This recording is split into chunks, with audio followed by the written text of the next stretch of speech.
This is a Passat Estate 2010 and the rear boot block has failed and I'm going to replace it.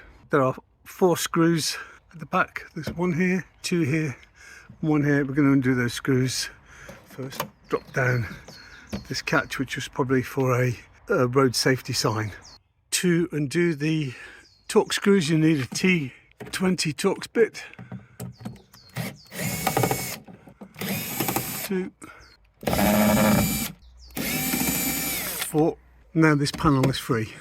Next, prise these sideways in and kind of angle down towards me, both sides. The answer is to get behind it here, and then you can prise it forwards and down like that. That's that one.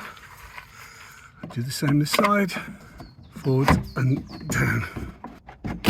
So now release those 2. Now we have to get behind the top here. There we go.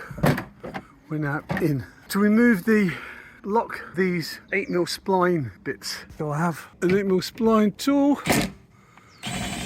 There we go. There's one. If you don't have an 8mm spline tool, get one off Amazon. There we go. And now the lock is free. To release the connector, put a flat blade underneath that tang there at the back, and then just pull. There we are. We've removed the faulty door catch. So I've remounted the door catch, plugged it in. We'll just see if it locks. There we go. Everything's working. To refit the door panels, just put them in place and then just push them into place. Put those in and lock those in. The inner lining has been pushed back in, and now put the 4 screws back in. Finally, to prove that everything works, check the rear wiper.